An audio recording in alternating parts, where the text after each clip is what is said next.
Halo Sobat Uki, perkenalkan nama saya Serafia Amelia Pareira. Saya merupakan mahasiswa semester 3 Universitas Kristen Indonesia.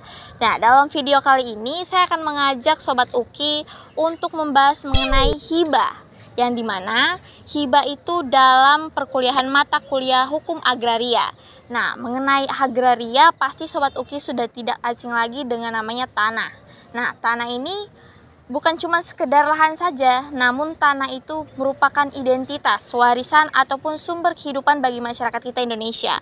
Nah, bagaimana kalau misalkan tanah ini diberikan secara cuma-cuma atau diberikan tanpa adanya imbalan?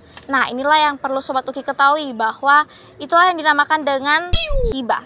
Oke, pada video ini saya akan menemani Sobat Uki nih untuk membahas beberapa pemahaman mengenai hibah, yang dimana terdiri dari pengertian hibah, yang kedua ada dasar hukum mengenai hibah, kemudian bagaimana terjadinya hibah, dan juga apa aja sih yang diatur dalam perjanjian hibah ini.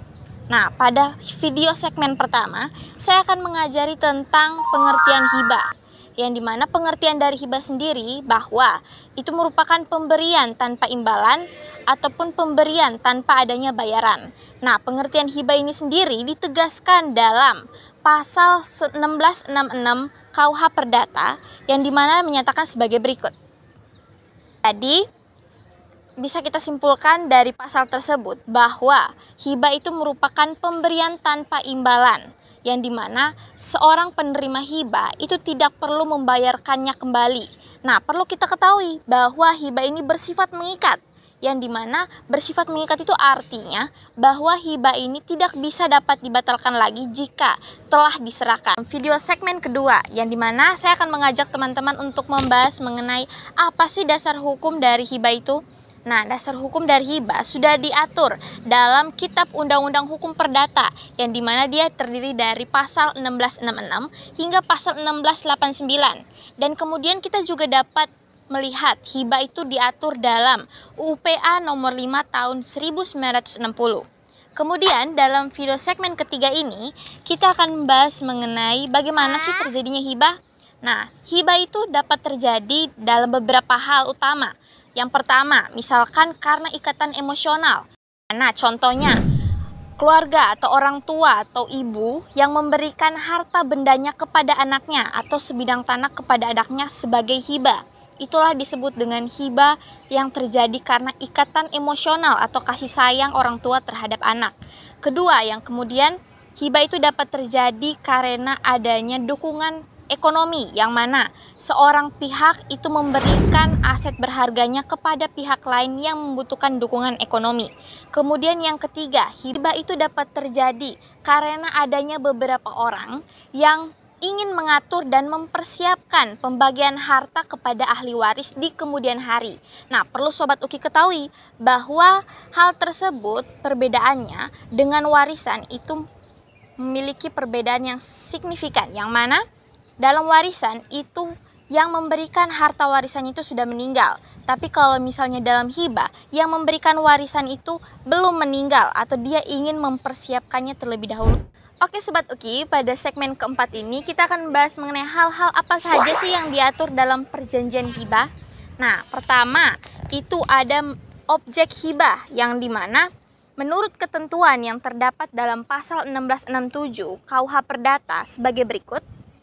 Nah, dari ketentuan yang terdapat dalam KUH Perdata itu, kita dapat ketahui bahwa perjanjian hibah itu ialah benda yang harus ada pada saat itu. Tidak boleh benda yang akan datang, tidak bisa ya teman-teman. Karena benda atau objek dalam hibah itu sudah harus ada pada saat itu juga, baik berupa benda bergerak ataupun benda tidak bergerak, seperti itu Sobat Uki. Kemudian adanya larangan-larangan. Nah, dalam larangan-larangan dalam hibah itu bisa terjadi. Yang pertama, suami istri tidak dapat menghibahkan harta mereka. Itu ada dalam pasal 1678 KUH Perdata. Nah, mengapa hal ini tidak terjadi Sobat Uki? Karena ini biar mencegah adanya penyalahgunaan atau tekanan dalam hubungan berumah tangga, sehingga dapat memunculkan ketidakadilan. Makanya suami istri itu tidak dapat menghibahkan harta bersama mereka setelah mereka menikah. Kemudian ada juga hal-hal yang diatur dalam rupa pertama, Hal-hal yang membatalkan hibah itu sudah diatur dalam pasal 1688 KUH Perdata. Namun hal ini dapat dilakukan jika hal ini terjadi seperti yang pertama, tidak dipenuhi syarat-syarat dengan mana penghibahan itu dilakukan.